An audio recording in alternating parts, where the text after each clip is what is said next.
All right. Welcome, folks. Happy Wednesday to you all. Hope you're doing good today. We've got quite a few folks that have registered today, so we'll, as usual, give everybody just a couple of minutes to get in and get settled in with maybe your lunch or you know, whatever you're spending your lunch hour. We're glad you're spending it with us. Anybody have oh, go ahead, Patrick. No, I was just gonna say, I was gonna ask if folks are feeling so bold and are using this time as their lunch to kind of fill it with some educational material. Just go ahead and share what you're having for lunch, because I am at the office and I forgot my lunch at home, so no lunch for me. I was just going to say the same thing to ask. I want to know what people are having for lunch. Yes. And I'll go first. I am, well, what I forgot at home was a collard green lasagna. Oops. So just lasagna, but with collard greens. And I'm really sad I forgot it. That sounds really good.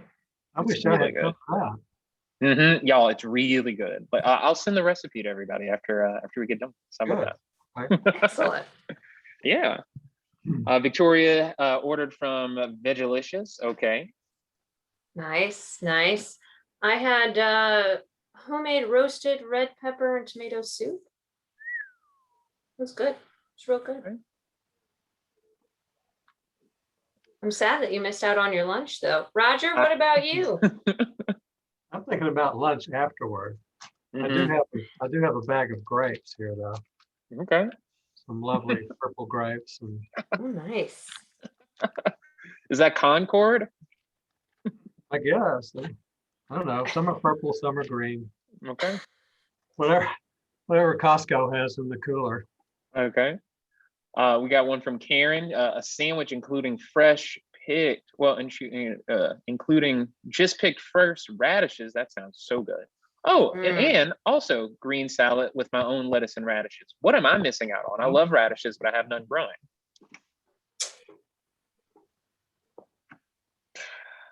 Talk about lost opportunity. I know. We just started to get our gardens, starting to get all of our gardens growing. We've got some snow peas that have popped up and are getting really excited. Got a few starters. Looking forward to some nice fresh vegetables this summer. Yeah. Speaking of, Sophia has a yummy veggie omelet with 2 tangerines. 2 is better than 1. Always. Especially with tangerines. I was going to say, I'm going to take back that always statement, because specifically for tangerines, 2 exactly. That can't be blanketly applied to everything. I want to take that back. All right, what time have we got? It's well, we're at 12:03. We've got a good number of our folks here today, so I think we can go ahead and get started, because I know we've got a lot of really good information for you today. So welcome to Sustainable in the City, Thinking Upstream. I'm Jenn Harrman with Metro Nashville Public Works, and I'm here with my fabulous co-host Patrick King from Urban Green Lab. And today we are going to be talking about climate change in Middle Tennessee. But before we get into it, I want to go over just a couple of things. First, if you have not subscribed to the YouTube channel, please check that out. All of our previous episodes of Sustainable in the City are on the YouTube. We've also got, if you sign up for Urban Green Lab's newsletter, as well as Metro Nashville's Get Rowdy Recycle newsletter, you'll also get updates on all of our upcoming programs. What else have we got for you? Make sure to do that so you keep up to date with the program for today's program. As you can see on your screen, if you need to ask any questions or you want to connect with people, you can do that in the chat. We will be having, as per usual, about 20-30 minutes worth of Q&A at the end of our program today that you can ask our panelists. And so put those in the chat. We'll be collecting those, and then you can we'll be getting those questions answered. And so with that, I am going to introduce our speakers today, because you're in for a treat, because Patrick is going to be one and our first speaker today. So Patrick is going to do a quick primer on climate change for you. He's going to give you kind of set the scene for what's going on here in Middle Tennessee and climate in general, what we're talking about. And then we're going to turn it over to Roger Lindsey, who I'm excited to have on our program today. He is a registered professional engineer in Tennessee and Mississippi as well. He completed the requirements to become a certified floodplain manager and currently serves as the president for the Board of Regents National Certified Floodplain Manager Program. Roger is also the practice leader for stormwater master planning and for floodplain management for Metro Nashville Water Services, serving also as the floodplain administrator for the city of Nashville and Davidson County. So there's going to be a lot of information here to talk about flooding, which is, we're just really on target with that, with what's been going on in the city. So get your questions ready, and I am going to stop sharing my screen, and I'm going to turn it over to you, Patrick, unless I've missed it. I think you hit every note we talked about before we let folks in. Again, if you have any questions, just make sure you're putting those in the chat. I am Patrick King of Urban Green Lab. I only have one title, but you know, hopefully one day I can aspire to have as many as Roger. And as Jenn was saying, we're just going to do a quick primer on climate change and some things you all should know as it applies to the Middle Tennessee region. So without further ado, climate change and what you should know. First and foremost, we're going to talk about the difference between climate and weather. So what we're looking at here is just a little bit of a sample forecast of Nashville. This is an actual forecast, but I can't tell you when. But weather just refers to the conditions as they are outside as of right now. So right now, if you're in Nashville, you look outside and it's overcast. Well, that's our weather. Tomorrow it can rain, and that would be our weather. So, you know, rain, snow, hurricanes, tornadoes are all weather related events. And kind of a fun way to think about weather is if you don't like the weather in Middle Tennessee right now, just give it a couple of hours and you're going to have different weather. Okay, well, kind of transitioning the climate. Climate, on the other hand, is more than just 1 or 2 rainy days. It describes the weather conditions that are expected in a region at a particular time of year. A region's climate is determined by observing its weather over a period of many years, typically 30 years. And what we're looking at right now is just a Köppen climate map of the United States. And here we just have an image of rainfall in the Sonoran Desert as an example. So let's say the city of Phoenix, Arizona was experiencing 1 to 2 weeks of heavy rainfall. Well, we know that Phoenix, even if it is experiencing heavy rainfall for 1 or 2 weeks, it's still a dry desert climate. Just because there's rainfall in the desert does not mean it's going to become a rain forest. Okay, so transitioning to climate change. Climate change describes a change in the average conditions, such as temperatures and rainfall, in a region over a long period of time. And over here on the right, what we're looking at is 2 images of the Muir Glacier in Alaska as an example. 20,000 years ago, North America was covered in glaciers and its climate was a lot cooler. Nowadays, there are less glaciers covering the land and the climate is generally warmer. Okay, kind of exploring that out and blowing it up into a little bit more of a macro conversation. Global climate change refers to the average long-term changes over the entire Earth. These include warming temperatures and changes in precipitation, as well as effects of Earth's warming, such as rising sea levels, frequency and severity of changes in extreme weather events, ice melting at a faster rate than usual on the poles, and changes in flower and plant blooming times. Now, that last one might seem a little mundane, but considering that global food production feeds our entire species, you know, that's something that we really need to pay a close attention to. And over here on the right, we're looking at the NASA surface temperature analysis map here. We can see that the darker red areas, specifically in the poles, are experiencing a higher increase of temperature. And one thing to mention is that Earth's climate has constantly been changing even long before humankind first walked onto the scene. However, scientists have observed unusual changes recently. For example, Earth's average temperature has been increasing much more quickly than we would have expected over the past 150 years. And you probably were getting ready for this one. Well, then how does global warming fit into this conversation around climate change and weather?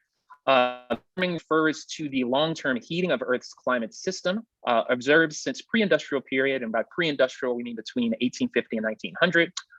And this intense warming period that we're experiencing right now is due to human activities, primarily fossil fuel burning.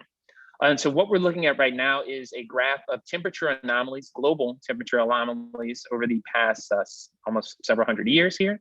We can see from 1880 to where we are, or where we were in 2020, global temperatures have been increasing, with the last 10 years being the hottest 10 years ever recorded.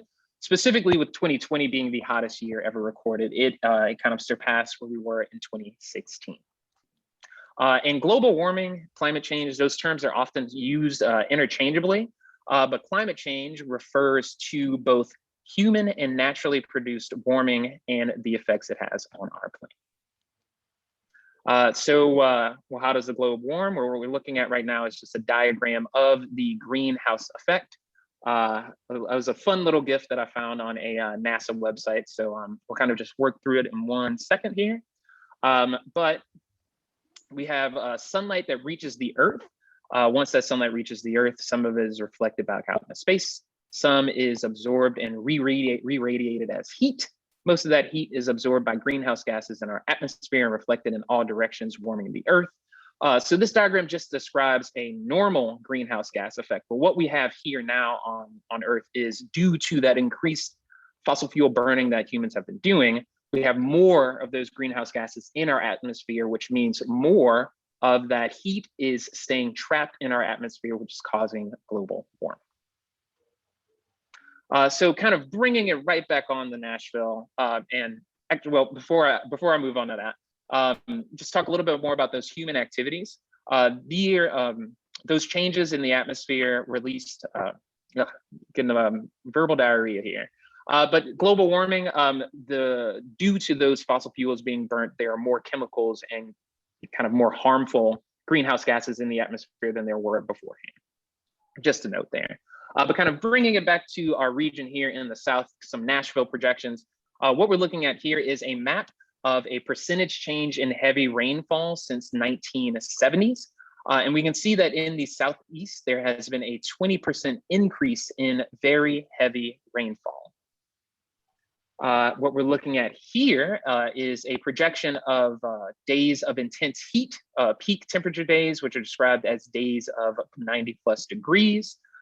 We can see from 61 to 79, it's kind of like an average of those intense heat days.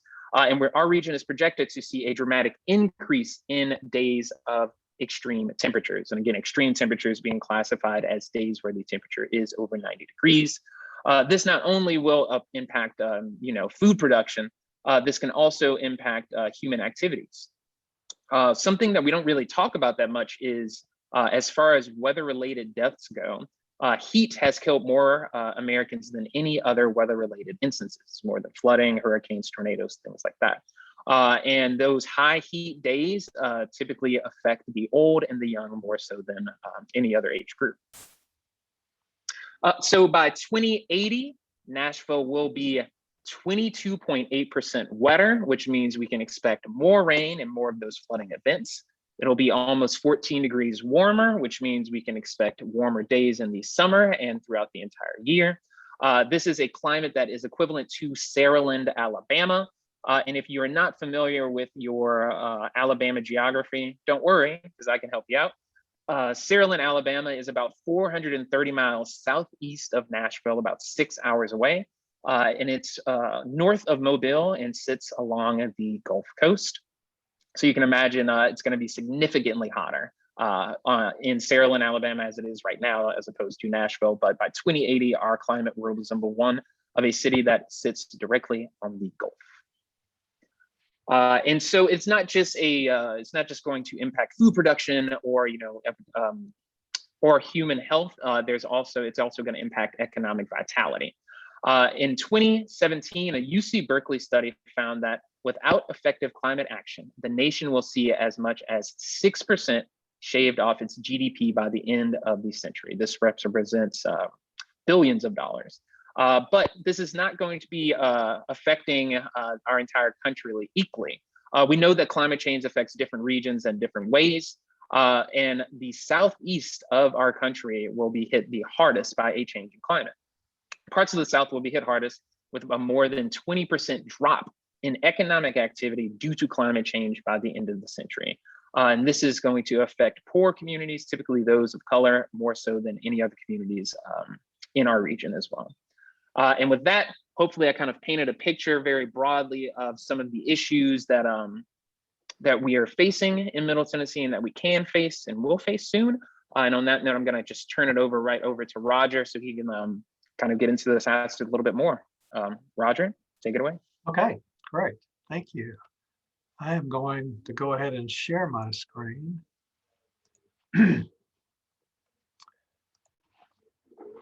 So when Jenn first called me, Jenn and I have worked together for several years, and I appreciate that she reached out to me to talk about changing climate. And I have a perspective on changing climate, I guess, that maybe is because of my role as a floodplain administrator.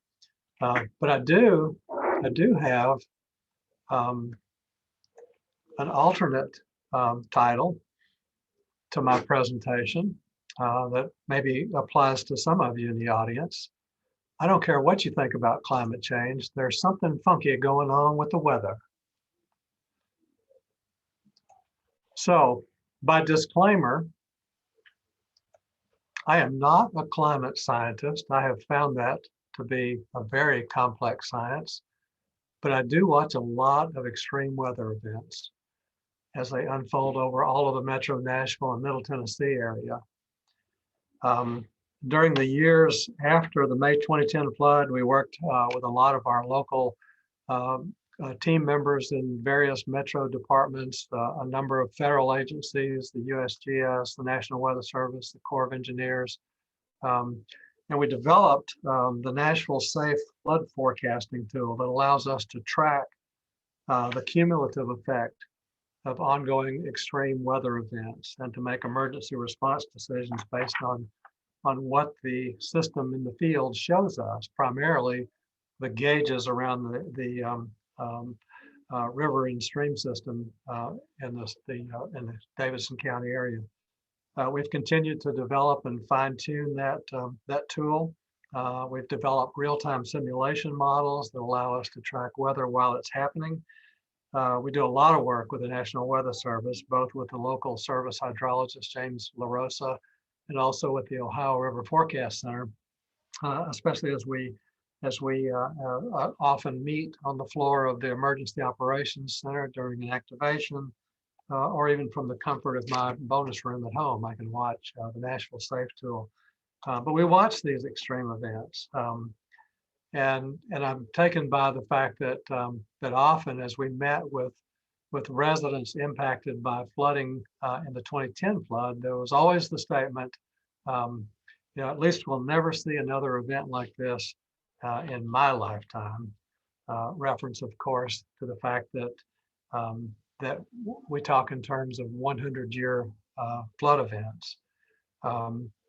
In fact, the May 2010 flood really represented two 100-year floods that occurred on subsequent days. So you might draw the analogy that the second day, May the 2nd of 2010, was another 100-year storm that occurred about 99 years, 364 days early. So what is a 100-year event? It's still referred to in the NOAA document, the Atlas 14. It's described as being an average recurrence interval expressed in years. So a 100-year event in Nashville could be as much as an inch and a half of rain in 15 minutes. It could be 3 inches in 60 minutes, almost 5 inches in 6 hours, almost 6 inches in 12 hours, 7 inches in 24 hours, 8.6 inches in 2 days, 12 inches in 10 days, and so on and so on. So it's all about the intensity and duration. How hard does it rain and for how long does it rain? And the 100-year flood, also referred to as the 1% chance flood, is derived from the HEC-RAS model of the streams. It's totally different from a 100-year rain event and a 100-year flood event, although oftentimes a 100-year rain event will cause a 100-year flood event. So it's a difference in the measurement of what's falling from the sky and what's flowing down the beds of the streams and rivers in the city. In 2010, we had total rainfall amounts that are described in this diagram. Across the Nashville area, the official measured amount was about 13.5 inches. Antioch got as much as 16 inches, as little as 12.95 or 14 inches in the Old Hickory and J. Percy Priest Dam areas, while Franklin received almost 18 inches of rain. And to those that still blame the Corps of Engineers for the dam operation for causing the flood, if you look at this map, you'll see that the great percentage of the city is located downriver of those two dams. While still there was a lot of rain that fell at the two dams, there was significantly more rain that fell in the basins that aren't impacted by those dams at all. But I look in terms of, in a lot of cases, of the number of billion-dollar disasters and the cost to repair. And so you can see just back to 1980, the incidence of increase in the number of billion-dollar disasters. NOAA has a great website that details these disasters. It mentions them specifically, one by one, describes the kinds of effects. But you can see, as you look through the exhibit that I show, that as we get along, you can see the year 2010 was a relatively short year. While it was a big year for Nashville, overall the dollar damages of disasters was somewhat short compared to the years following. You can see the year of 2016 was a big year because there were a lot of events, and I'll talk more about the year 2016 and 2017. And then of course the year 2020 is almost a $400 billion disaster year. But what's interesting about 2020 is that you see almost no flooding associated with 2020. Much of the disaster occurred in terms of severe storms, but not in flooding. But big events, and they are occurring more and more often. News articles from 2017, the article, Houston is experiencing its third 500-year flood in 3 years. How is that possible? Houston had two other floods prior to Harvey. One they called the Tax Day flood, and the other was a Memorial Day flood. They were all 500-year floods. And of course, Harvey kind of set the new record for that. Historic Maryland town hit by a second devastating flood since 2016. That was Ellicott City. Those were both 1,000-year events, and they occurred within 2 years. Cedar Rapids, Iowa braces for second biggest river flood on record. This again is 2016. We know that they had a big event in 2008. We appreciate Cedar Rapids, Iowa, because in Nashville, in the days following the 2010 flood, having never dealt with a flood of that magnitude, we called Cedar Rapids and said, you know, guys, what do we do? What do we do now? And they were one of the strongest recommendations they made to us was that we absolutely enforce our floodplain ordinance, which is a good conservative ordinance. So Cedar Rapids had another event only 8 years after the flood of record, which crested at 31 feet. So, and then state of emergency in Louisiana as atmospheric river unloads disastrous rains. And the caption below, up to 2 feet of rain have fallen in Louisiana. 3 people have died as a historic flood event swamps parts of the South and Gulf Coast states. And another Weather Service capture of a picture, they called it, one of the researchers called it the Maya Express. 4-day rainfall totals near 2 feet caused devastating flooding in parts of Louisiana, Texas, and Mississippi in mid-March of 2016. To blame was a seemingly never-ending stream of moisture straight out of the tropics. So this again is reference to that atmospheric river that we saw in the news headline. Extreme events since 2008. Over the years, I have captured some of these events. Again, back to that June 2008, Cedar Rapids, a river crest 11 feet higher than a previous crest. In September of 2009, Atlanta experienced 20 inches of rain in 35 hours.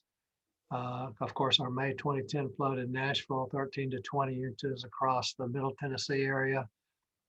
1 year later, flooding on the Mississippi River, where the first activation of the Birds Point New Madrid Floodway was activated in nearly 75 years. And I'll touch on that in just a minute too. That's kind of interesting flood history. And in September of 2013, on the Colorado Front Range, they had 15 inches of rain, a 1,000-year event for both worst case 24-hour rain and 48-hour rainfall. A year later, in April of 2014, Pensacola, Florida had 22 inches of rain in 24 hours, including 5 inches in 1 hour, 6,000 lightning strikes in 15 minutes, highest rainfall day ever recorded, and some 3,200 homes damaged.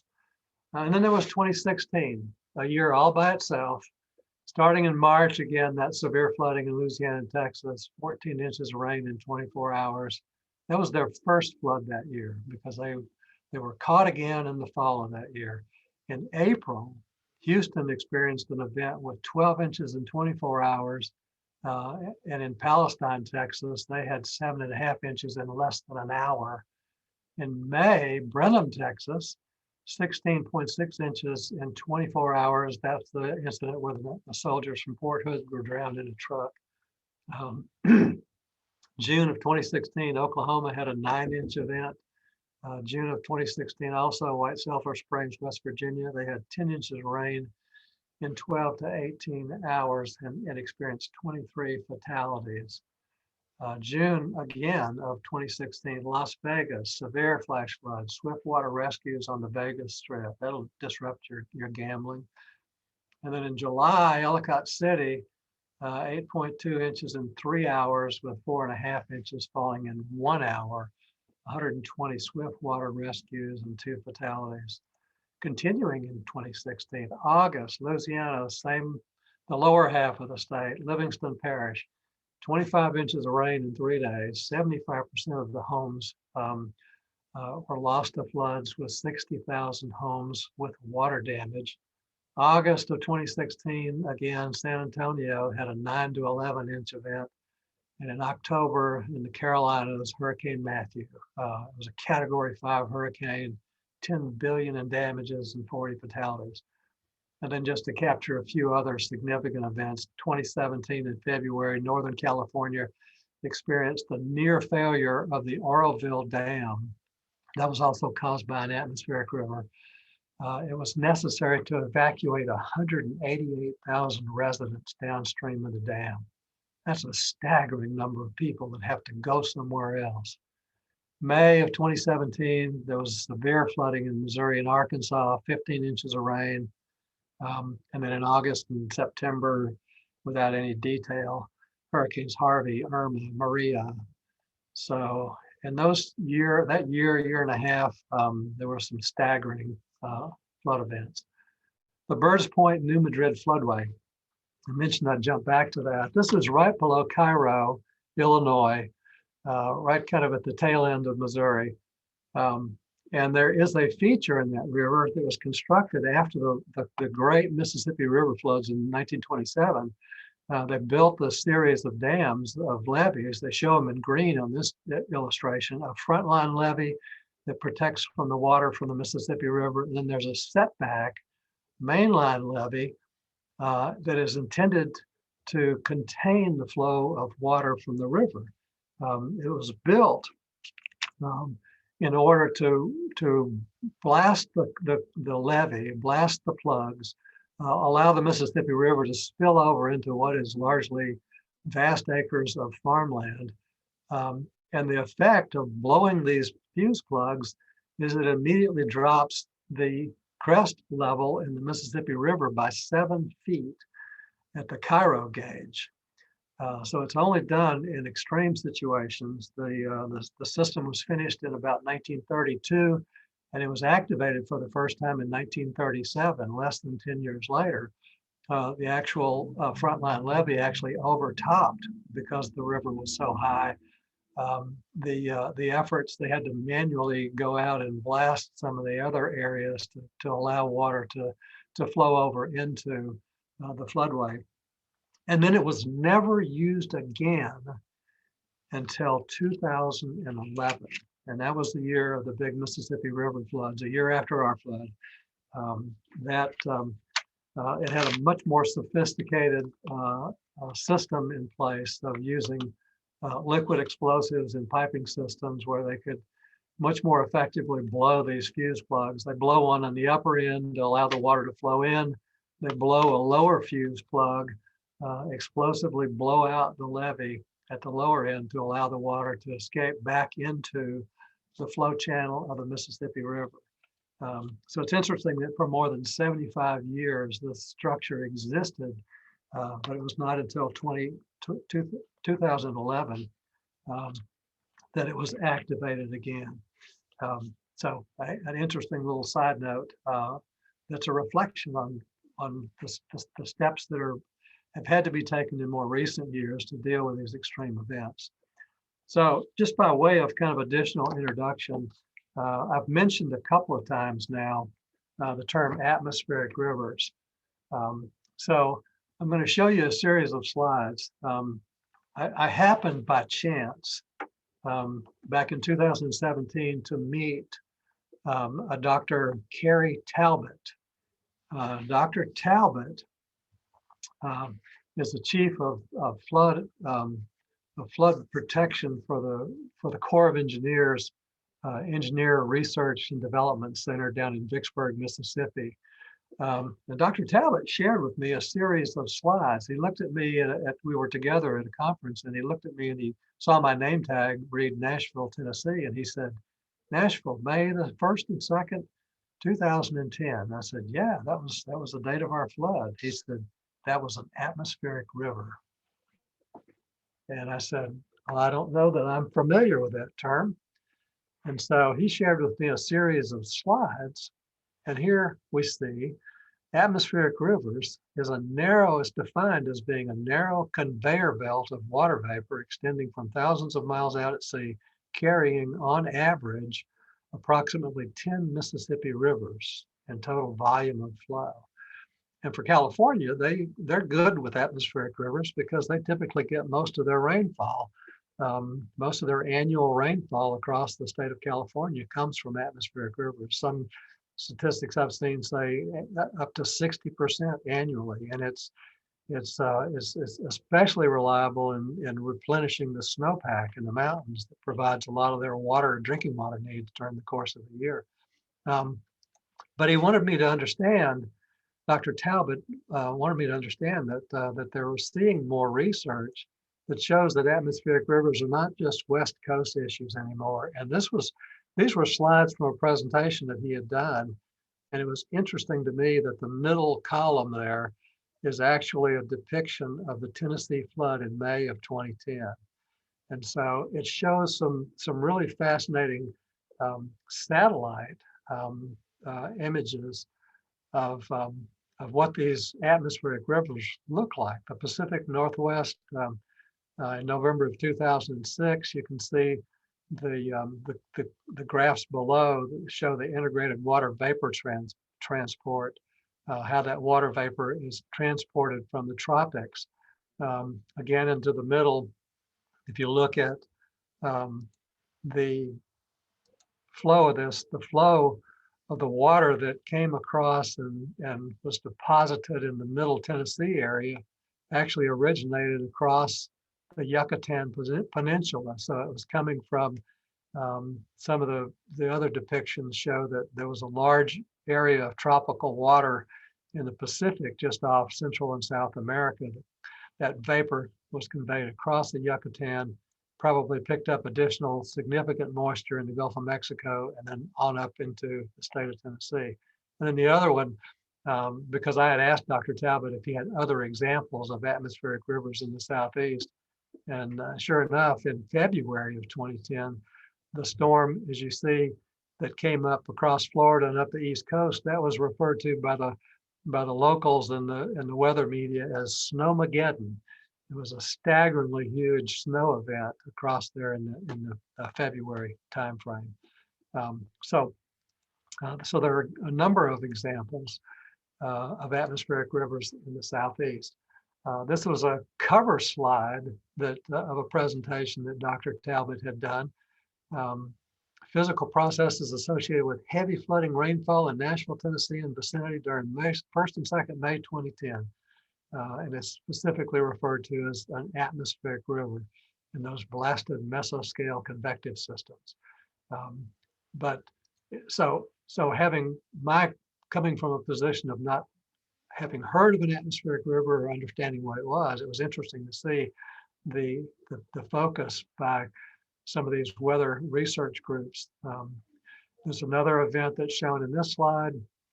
Again, atmospheric rivers. This is an event, the underlying slide shows an event where there were atmospheric rivers going on at exactly the same time, both on the West Coast in very northern California, all the way up into Oregon and Seattle.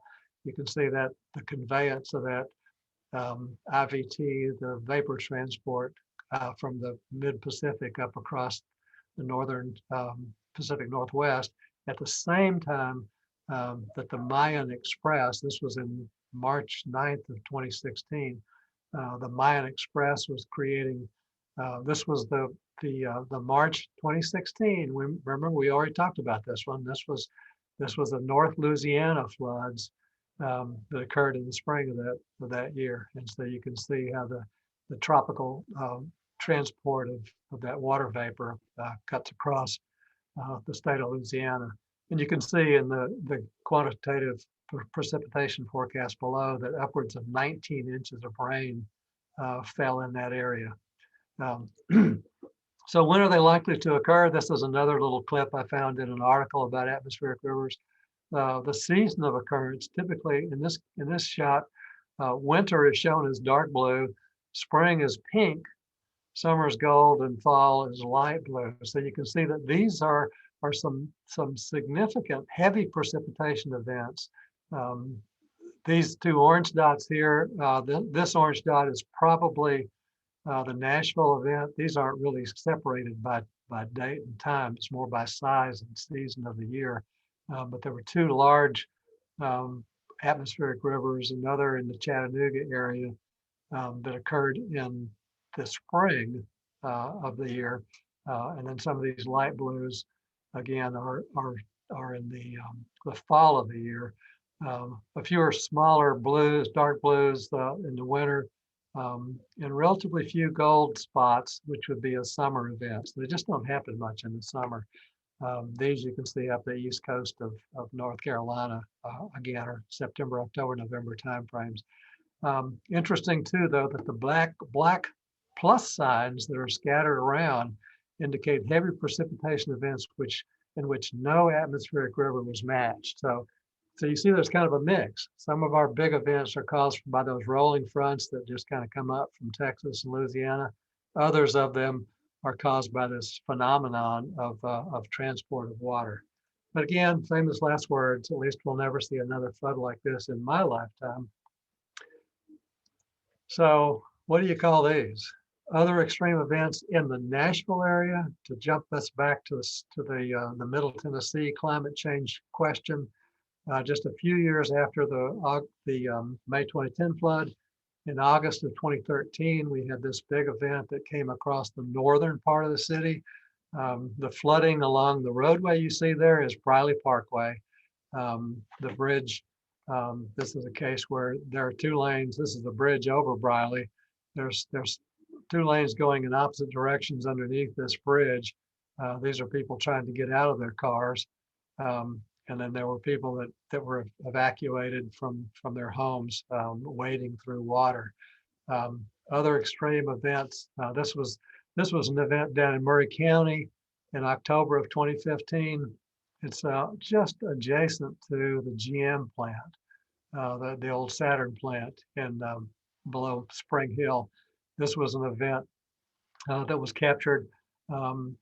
This is a radar rainfall estimate where there's a 9+ inches of rain fell in a relatively small area, but it caused a lot of road flooding. I think in this case, not much structure flooding. In August the 30th through September the 2nd in 2017, the flood we call the Remnants of Harvey. You can tell in this slide that there were rain events up in the northern part of the Davidson County area and Robertson County area.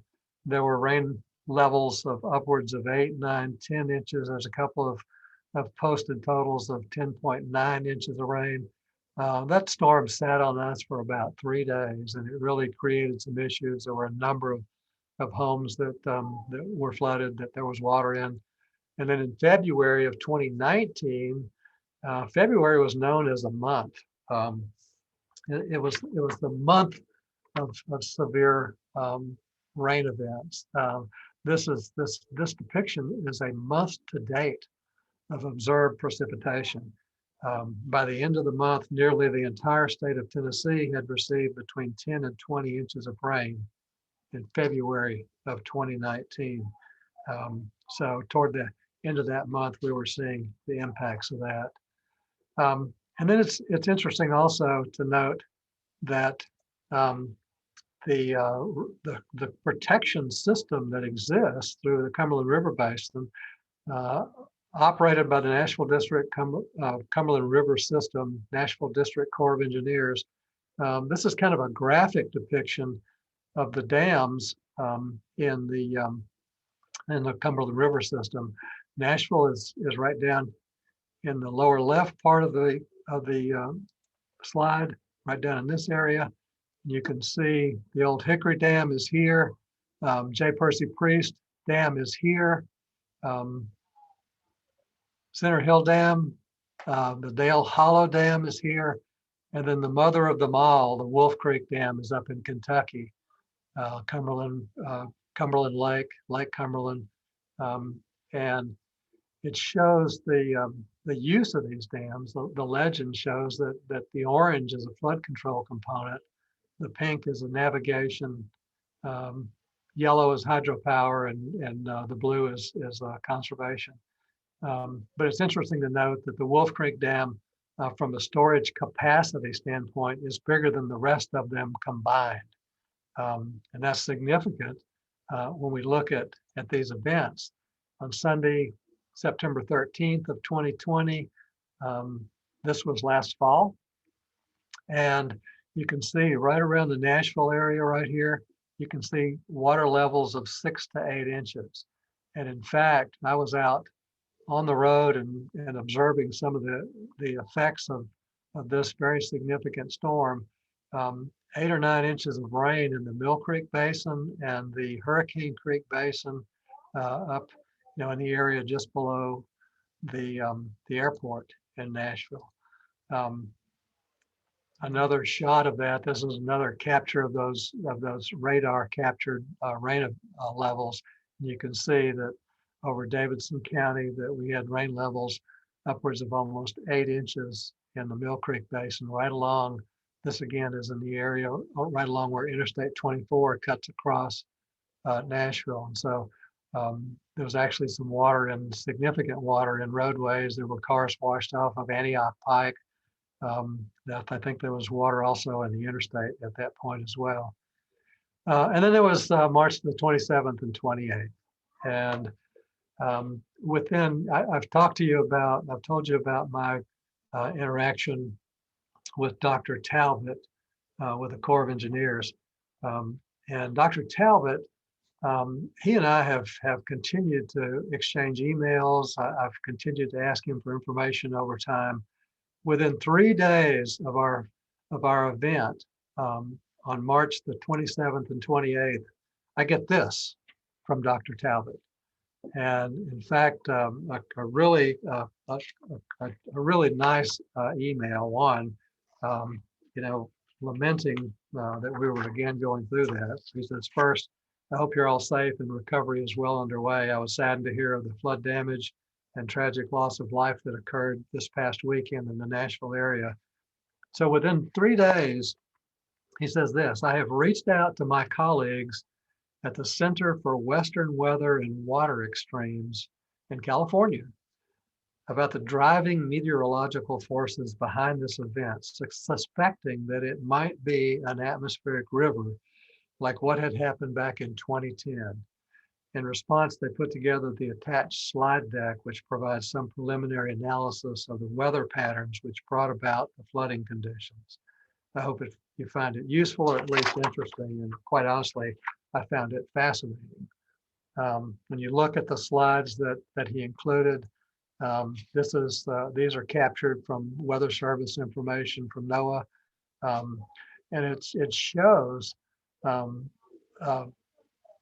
First of all, let me say that those folks at the Center for Western Weather and Extreme Weather Events, they have created a rating system for the stages similar to hurricane stages for atmospheric rivers. And in fact, it shows a stage 4 atmospheric river. And it created this scenario over the heart of Tennessee. It reminds me very similarly to the way the weather band looked at the 2010, after the 2010 flood.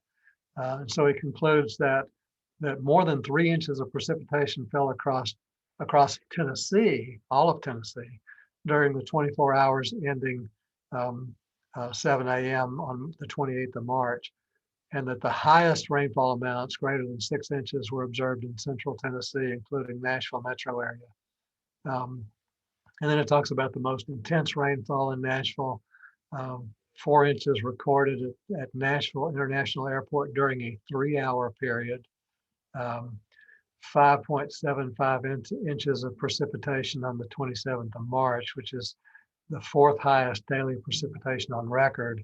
And then talked about the fact that the entire month of March had been anomalously wet across Tennessee, with some parts of the state. If you look at the graph, the depiction on the right, the dark blue band shows that percent of normal monthly precipitation that sections of the state, including Nashville, received upwards of 200 to even it looks like we're touching into the 300% of normal monthly precipitation. So it was a lot of rain. And you see some of the other slides they show. This was the USGS National Weather Service depiction of the USGS gauge at Duck River at Centerville. It was well into the major flood stage. The 3rd highest peak stage at this station since records were began. And then in the heart of downtown Nashville, the Cumberland River, I know some of the early forecasts from the Ohio River System Center, the Ohio River Forecast Centers, suggested we would get to levels up in this range. And in fact, it began to crest and to peak at a minor flood stage, at a flood stage of 40 feet. We can compare that to the 2010 flood where the stage went all the way to 53 feet. So we were well short of the 2010 flood event, but a significant event no less. And then we look at some of the other similar graphs that Dr. Talbot sent me. Again, these are depictions of that vapor transport and the water vapor concentrations. You can see how the water is carried across from the Gulf and is carried across that whole Mississippi and into Middle Tennessee area. And then the actual water vapor and concentrations is depicted by the graph on the right. So he talks about the fact that the precipitation event occurred in association with a strengthening atmospheric river over the southeast U.S. So you see that the atmospheric river formed over the southeast U.S. He talks about moisture transport from the Gulf of Mexico. And then, although there was no distinct tropical moisture plume, the conditions were such that moisture from the Gulf fed this developing atmospheric river. And then the analysis near the timing of the most intense rainfall. The vapor transport is described as being 1,000 kilograms per meter per second, which is a fairly significant vapor transport number. And it's labeled as an atmospheric river. So, and then the water vapor numbers, the yellow band here, about 40 millimeters describes the water vapor. And I promised you at the beginning of this presentation that there's complex science associated with this stuff. So if Dr. Talbot says that's what this represents, I believe him. And then so we see some additional slides.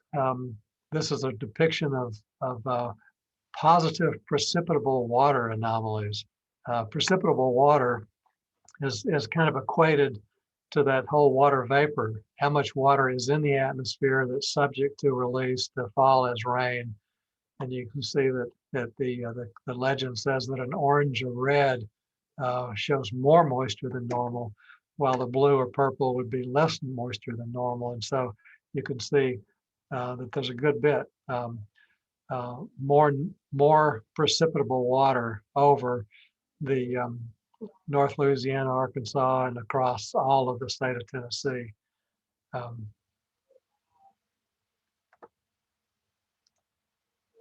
Then he compares it back to the Nashville flood. So these were the same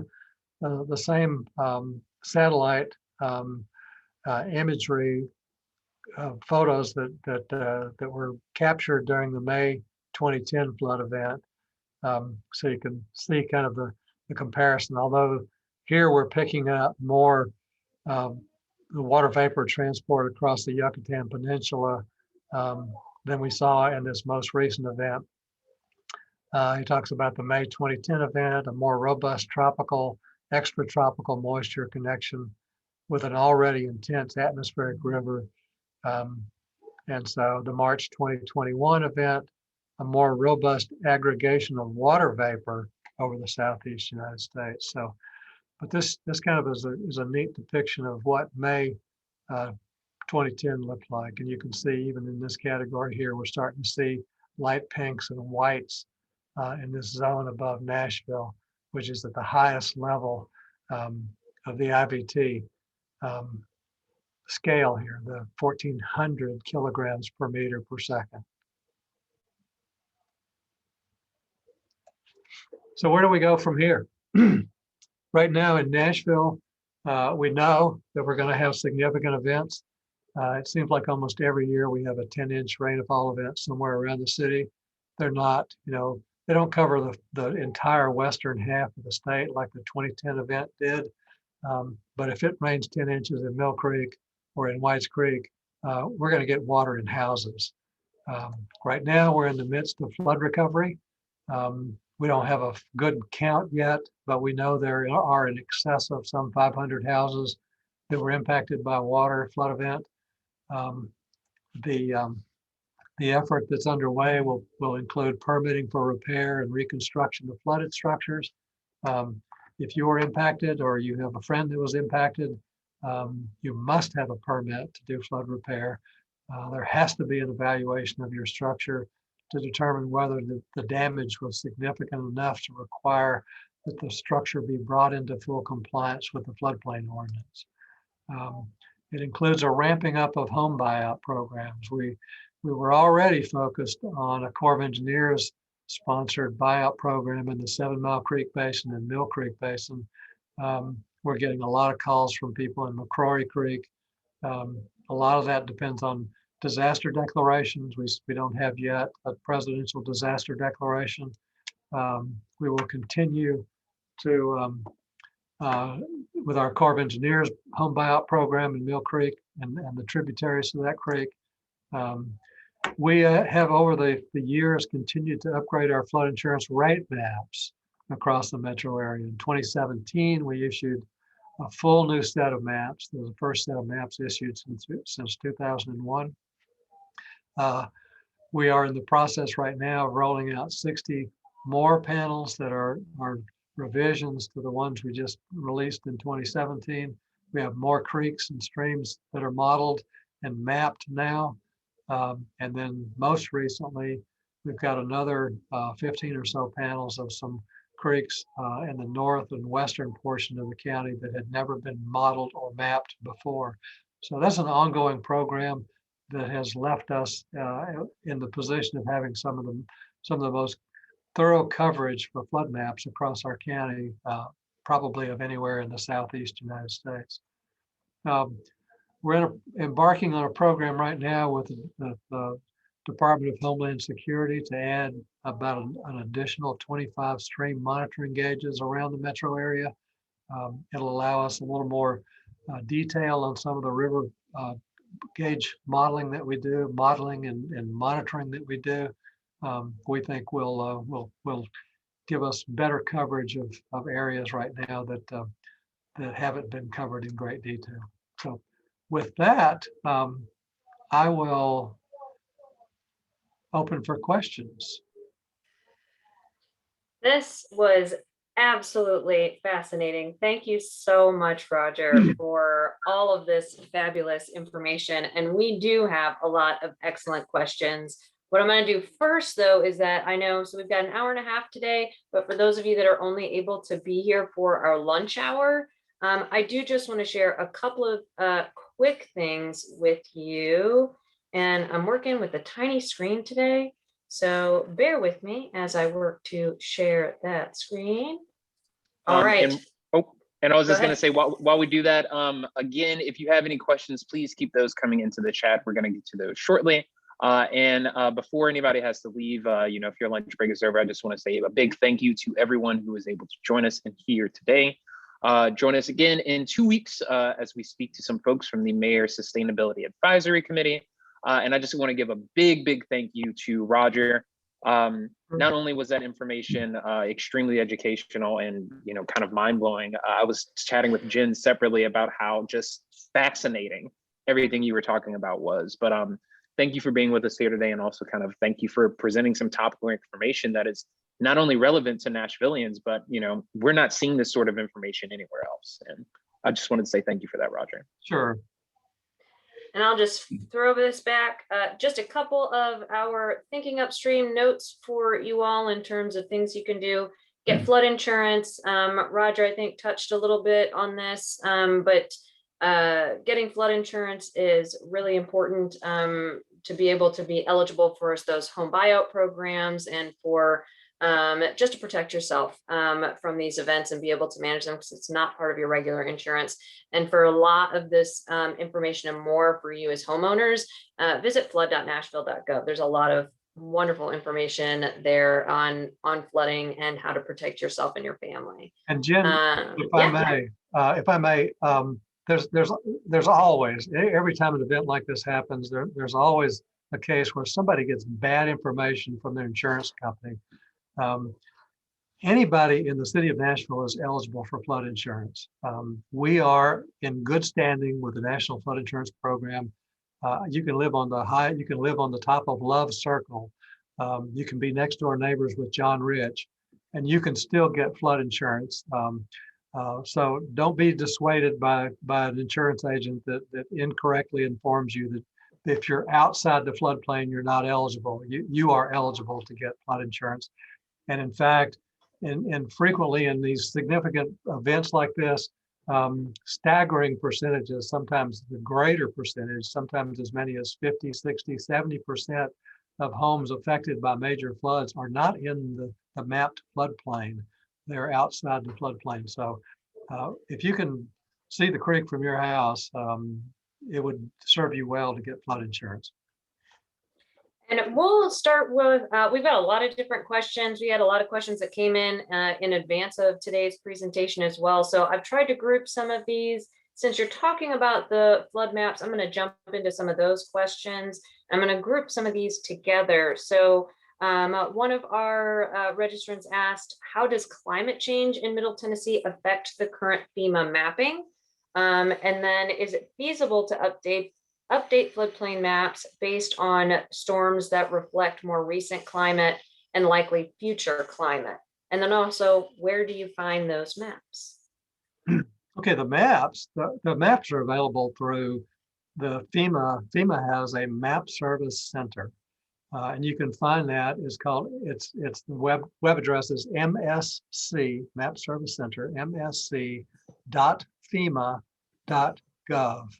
And you can plug in your address into a box and it will pop up a depiction of your flood map, and then you can actually go in and download. And if anybody has any questions or issues with that, you're welcome to email me and I can lead you through that process. To the question about we model under a lot of different conditions, but one of the things that we're embarking into early stages of, one, we've got up-to-date maps right now based on that 1% chance storm. What we can also do is we can map for full build out. So if we've got a drainage basin, for example, Mill Creek, extends well up into Williamson County. And Williamson County, there's a lot of area in that drainage basin that is not built out. We can actually model in a way that allows us to pretend like that basin is built out, which would cause more flow to come down the reaches of Mill Creek. And we can model based on, by modeling on full build out, it allows us to model more conservatively. So it would push houses maybe that are on the fringe of the floodplain, maybe into the floodplain. Doesn't necessarily mean that it increases your risk. It may increase your flood insurance premium somewhat. But then there's a whole question of what you can do to your home. If your home's not in full conformance with the floodplain ordinance, you might, by installing flood vents, for example, around the foundation of your house, successfully reduce your flood insurance premiums by enough to offset the cost of installing those vents and to save money from that point on. So there are a number of things you can do to improve your risk rating with your flood insurance policy. And so with that one, that kind of leads into some other questions, but more about perhaps flash flooding. Well, I guess these two are together. We'll start with where is it safe to live in Nashville to avoid flooding? And then how can private owners prepare? You just mentioned the flood vents. Is there other ways that homeowners can prepare for flash flooding? Well, flash flooding often occurs, and it happened a lot in 2010. It happened this past weekend as well. And a lot of times flash flooding occurs away from the creeks. If we're in the midst of a 3 or a 5 or an 8-inch rain event, and you've got a crawl space that's subject to getting water in it, you should take steps on a bright sunny day to do some work around your access points to your crawl space to divert water away from the crawl space. Not uncommon. We had probably thousands of people in 2010 that got water in basements and things like that, and they don't even live near creeks. So it's something to be cognizant of. If you've got water that flows toward your house, if it comes off your neighbor's yard, sometimes a neighbor may build a fence across a natural drainage way and it deflects flow in different directions.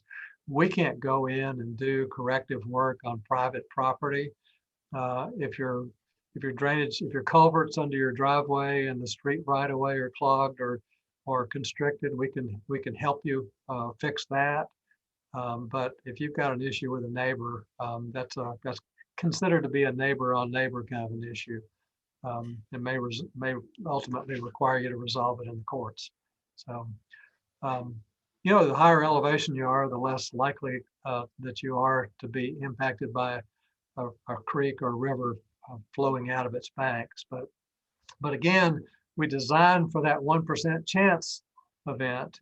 And if we have a 500 year storm or 0.2% chance event, it could get you. I mean, it's a good friend of mine in New York says that a flood insurance rate map is an insurance rate map. It defines where the floodplains are. It is not a flood protection map. And that's kind of an interesting way to look at those maps, because the whole real estate industry relies on those maps. People want to know, am I in the floodplain? Am I out of the floodplain? That question is resolved by where you are on those flood insurance rate maps. So you can be just outside the floodplain and still have as much risk as maybe your neighbor who's just inside the floodplain.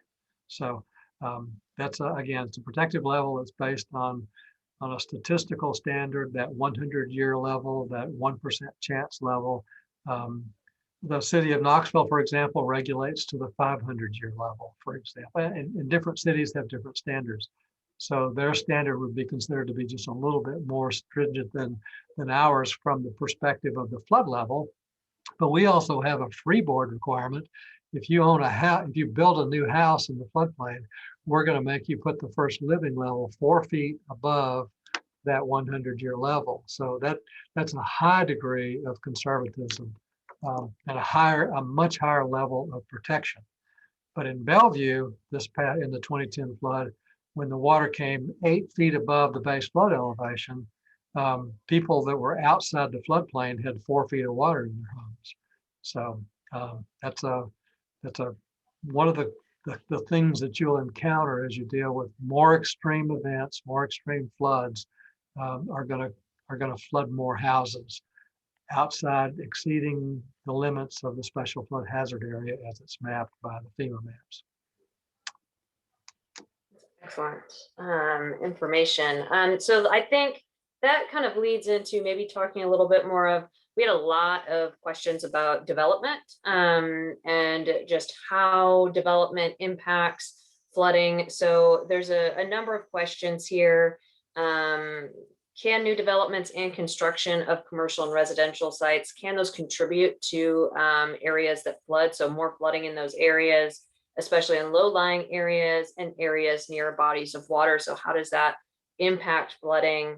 And then just some other questions. I'm going to lump these together, but essentially, what is the city looking at restricting development or restricting clear cutting? How is that I guess the city's permitting and all of that stuff kind of fit in with that as well? We do both of those. And especially since 2010, there was a council ordinance passed after the 2010 flood that greatly limits construction in really much more flood prone areas.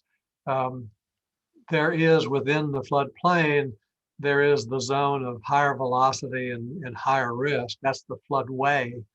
And the city council after 2010 prohibited new construction of residential properties in the floodway.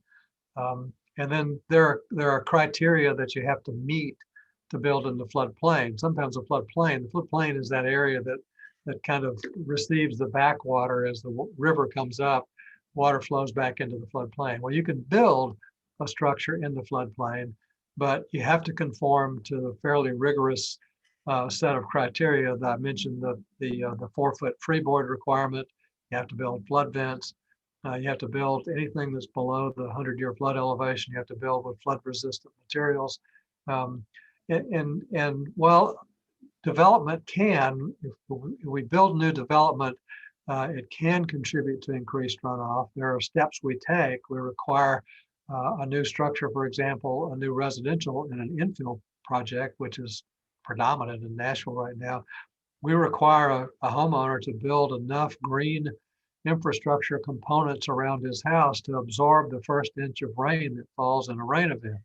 And that captures a very significant number of the rain events that are typically experienced.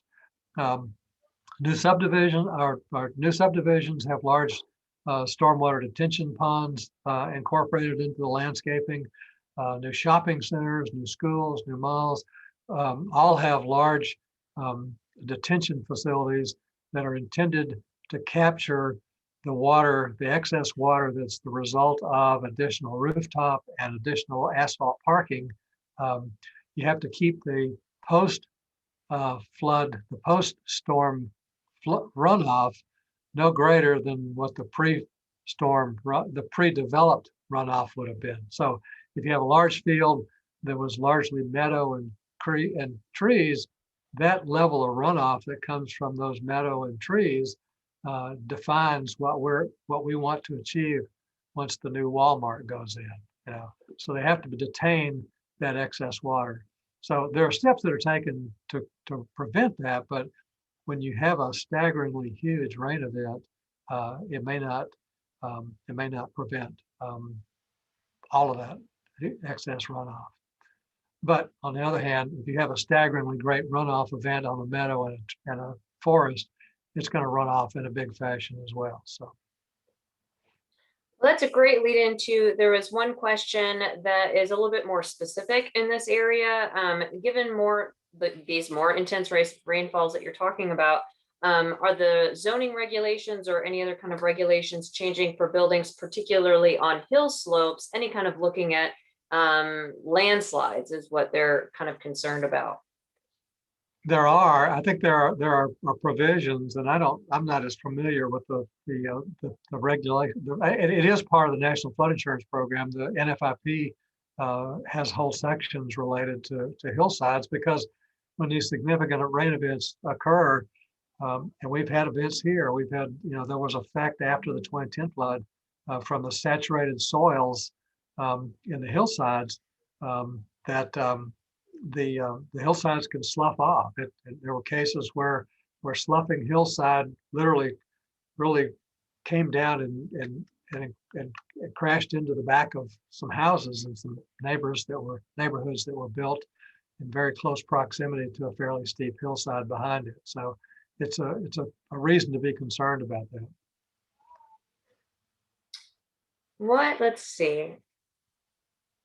Let us jump to, I think you touched on, this was just a very basic question. I know you touched a little bit on disaster preparedness, but there was just a general question about, are we disaster prepared? And so is there anything else that you want to mention or speak to in terms of our preparedness? I will. Yeah, Metro, the Office of Emergency Management is generally responsible for maintaining the multi-hazard mitigation plan for all of Nashville Metro government. And that plan, we've just gone through the annual review and update of that plan. Typically, it's a 5-year plan. We finished the 5-year revision last year.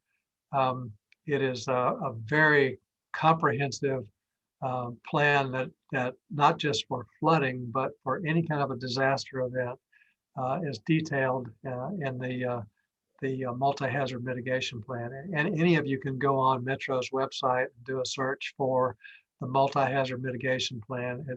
We provided a lot of input from the perspective of flooding and flood recovery, flood mitigation, but feel free to go online and look at that mitigation plan. It's very comprehensive.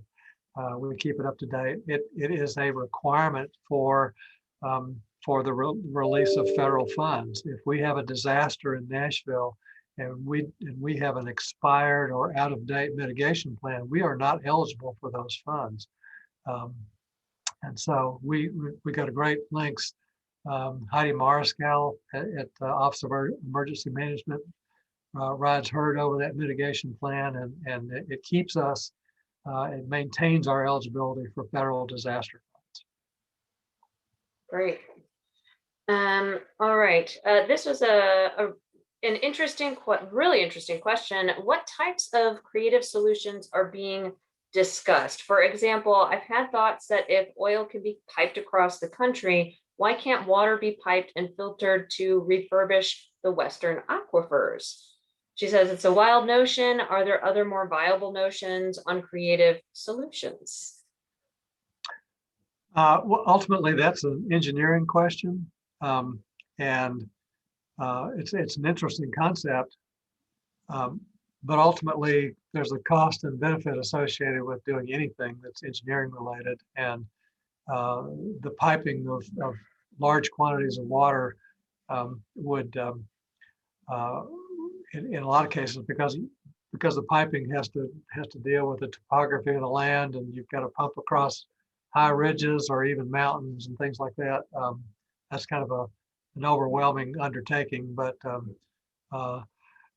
and just to draw kind of an analogy, another question we get regularly from people is that if the creek in my backyard is flooding my yard or flooding my house, I need for y'all to come out here and dredge that creek out. And the reality is that creeks in Nashville are typically limestone bottom creeks. They have a hard bottom to them. One, the state of Tennessee Department of Environment and Conservation regulates those creeks. They wouldn't let you go in and try to dig out a creek. A creek has to have a flow line maintained. If you excavated out a creek in your backyard and you don't excavate all the way down to the mouth of that creek, then you create a swimming pool in your backyard. There are a lot of reasons why we can't, why it doesn't make really engineering sense to attempt to modify a creek that has a limestone bottom like most of our creeks do in this area. And then just to kind of cap that, we're also getting calls right now because of the March 27, 28 event to come clean the litter out of my creek. And we're dealing with some major flood recovery issues, and litter in your creek is not on our priority list. It's not something, again, it goes back to that private property issue. If there's a blockage of a culvert under the road, or if there's a tree that's down and it's blocking the flow under a bridge, we'll be all over that. But we cannot come and if your next door neighbor has been cutting trees and dumping them in the creek in the backyard, then that's not something we can come fix. So that leads to this question: how can an individual then help with the flooding problem? And then also, what local initiatives can we as a community support in order to address, and this says just climate change in general, but we can keep it more specific to you. So what local initiatives can we support as a community, and what can we do as individuals? Well, one of the things that when we started getting this incredible, 1,000 to 2,000 houses a year were being built in existing neighborhoods. Tear down Great Aunt Ethel's little ranch house and let's build 2 tall skinnies back in its place. Of course, we established an entirely new set of regulations that addressed how you deal with that increased impervious area, and it necessitated that the developer build either grassy swales or infiltration basins or rain gardens or install rain barrels, anything that you can do to capture some of that excess rainfall, maybe in some cases to reuse it to irrigate your garden or what have you. Those are things that can be done in existing households. If you have a home and you want to do something to contribute to infiltrating water as opposed to just letting it run off, you can look at our stormwater management manuals. We've got a volume 5 manual that you can again go to the Nashville Metro website and download our volume 5 manual, and it'll give you all kinds of things that you can do in your house, your yard, to help infiltrate some of that water to prevent it from just running off. There are a lot of volunteer organizations. I know Hands on Nashville is coordinating a lot of the work in Nashville, and you can reach out to Hands on Nashville and participate in some of these. There will be numerous opportunities to volunteer as a citizen and some of the flood cleanup, whether it's cleaning out, helping people clean wet stuff out of their homes, or whether it's doing some of these creek cleanups. So there are ways that an individual can become involved in that. I think there was a question that popped up about what the name of that manual is. It's Volume 5, Stormwater Management Manual, Volume 5. And that's the whole green infrastructure guide for our stormwater management system.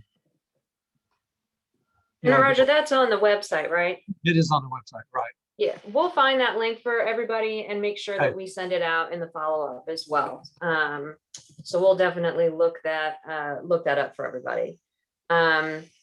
I know that there have been quite a few questions in the chat that I have not perhaps captured yet. So I'm going to, Patrick, if there's anything that you have seen that I need to pull up into that we have not discussed, but there are a couple, two other questions that we had that I've still got on my list.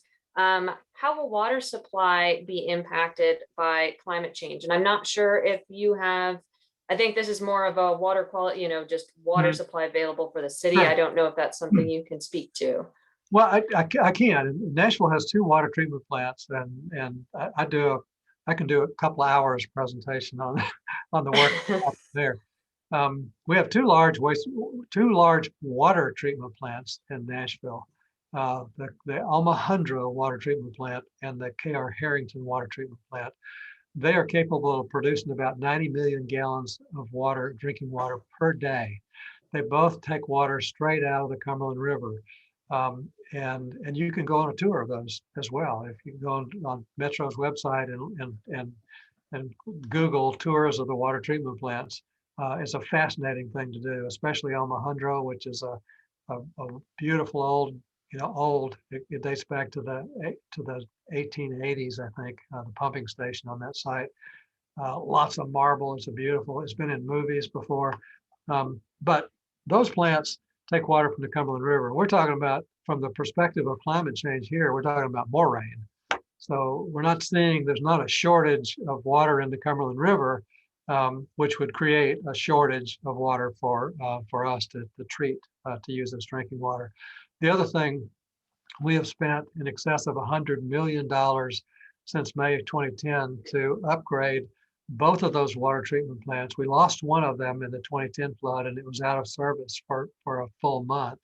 But we have raised all of the electrical feed systems, all the chemical feed systems, all of the high service pumping systems that pump water into the system.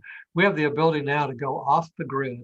We can run both of those water treatment plants at full capacity off the grid. We can totally sever our connection to the TVA power supply that comes in, and we can run them as long as we need to, as long as we can haul diesel fuel into the fuel tanks to feed the generators. And it's a fascinating project that puts us in far greater stead from the perspective of protection, were we to see a similar event. Obviously, the Harrington plant, it's up at the confluence of the Stones River and the Cumberland River, not far across the ridge from the Opryland area. If the Stones River and the Cumberland River flood again, there's always the danger that plant will get water, but so much of the critical components of that plant now are elevated well above those existing flood levels, that even if we were to get water and we lost the plant for a little while, we'd have it back online in half the time we did in 2010. So a lot of great things have been done to those plants. Metro has done some amazing things, and TVA, and they appreciate the fact that that even in a non-rainy time, if we're in the heat of August and the air conditioner demand is such that it's putting a load on the electrical distribution system, they can call us, and within 60 seconds, we'll throw the big breakers and go off of their grid, allowing them to use the power. We're one of the biggest power users in the Metros in the TVA system, because it takes a lot of power to run a water and a wastewater plant. But we can go off the grid and allow them to use that power for feeding other entities that need that power. That's amazing. Patrick, I'm going to turn it over to you if there's some questions that you can see that I have missed in the chat, as I'm sure there are. So I have 2 that I'm going to combine into one. They're both concerned with the severity of storms and the frequency. So the first is the 2010 flood and the March 28th flood both hit our home on the South Harpeth River in the same way, very hard, lots of damage, nothing like these two over the past 40 years. Would you anticipate the frequency of flooding to increase, say perhaps another big one in 5 years? And then the question I'm pairing with that is, are we concerned about an increase in severity in storms, tornadoes, wind, lightning, etc.? You know, a lot of the material that I've looked at, and Patrick, I'm sure you've seen it as well, and as in your research, the concern is over the warmer weather, warmer conditions, warmer atmosphere is going to carry, will have higher concentrations of moisture. The incidence of these atmospheric rivers, I think is a reason for concern. I was amazed when Dr. Talbot, within 3 days of our March 27th, 28th event, I get an email back from him with a full evaluation of what that system was like. And I mean, he mobilized this team of guys in California who did an assessment of that event. And indeed, it was a similar weather event, a little bit smaller scale, but a similar weather event. We know that that there's maybe an increase in the number of events across the Southeast that are related to these, and certainly, you know, we're subject to the impacts of hurricanes, which would be a little different from an atmospheric river. But when Hurricane Harvey, after it wreaked its havoc on the Houston, Texas, Texas Gulf and Louisiana Gulf Coast areas, came up and just sat on top of us for 3 days, and there was 10 more inches of rain in the Whites Creek Basin. So we're seeing more almost every year, as I've captured in some of these exhibits I showed in my presentation. We're seeing a 10-inch event almost every year, and we're going to see flooding from a 10-inch event. And so there is reason for concern, I think. There are things you can do if your house is subject to some of these. There are areas that are really subject. We've bought and demolished 400 houses since actually before May 2010, but we've bought and demolished 300 since May of 2010. In flood-prone areas, we've bought out whole streets of houses and converted that land back into parkland and walking trails, buffers along creeks and streams. We have more. We have more areas that along the 7 Mile Creek. You know, those are areas that have been flood-prone in the past. We're hearing from more people. We had offered to buy their homes a year ago and they weren't interested. Today they're calling us saying, I've changed my mind. Now I'm interested in a buyout. Buyouts take time. If you're a flood victim, it could take a year to 2 years to work your way through a buyout package. It takes time. One, you've got to have a disaster declaration, which we don't have yet. So if you're constantly subject to flood damage, you probably are a good candidate for a buyout, and you can contact us to that's another contact name, Jenn, we might want to put in the presentation. Tony Plummer in my office here coordinates all of our buyout work, and we're just constant. We've got 100 houses that are targeted right now just in Mill Creek, the Mill Creek Basin, for buyouts. So it's an active program, and it's a solution of kind of last resort. If your house gets water in the crawl space, you might help yourself by installing flood vents to prevent structural damage. There are things you can do to increase the levels, decrease your risk, increase your safety, decrease your flood insurance premiums by being in conformance with the floodplain ordinance. And we're glad to provide information about all of those. Roger, thank you for that. And as we're approaching time, I guess we have one more question for you. We had a lot of questions that we weren't able to get to, but if folks want to dig in a little bit deeper to these issues, what's the best way to get in contact with you? They can email me. How many people do we have online today? We still have 43 on the line right now, and we had several more beforehand. And again, if you are on the line, we are going to follow up with an email, kind of just addressing everything we covered. And I'll be sure to include Roger's email in that for everyone. And maybe on that note, it's a good time to come to a stopping point. Jen, what do you think? Yeah, I think this is perfect. I know that there's probably a lot of questions that y'all didn't have answered, but we'll get you those contacts. So you can get your questions answered. We appreciate all of you being here today and joining us for this presentation. And with that, I think we'll sign off for today. Check your email for a follow-up email from us with the recording. And we will see you all hopefully in 2 weeks for our next presentation. And with that, have a Thank you. wonderful afternoon. Thanks again, Roger. You're welcome. Enjoyed it. Thanks, Roger. Bye. Everybody, enjoy your Wednesday. And until the next time, stay safe. Thank you.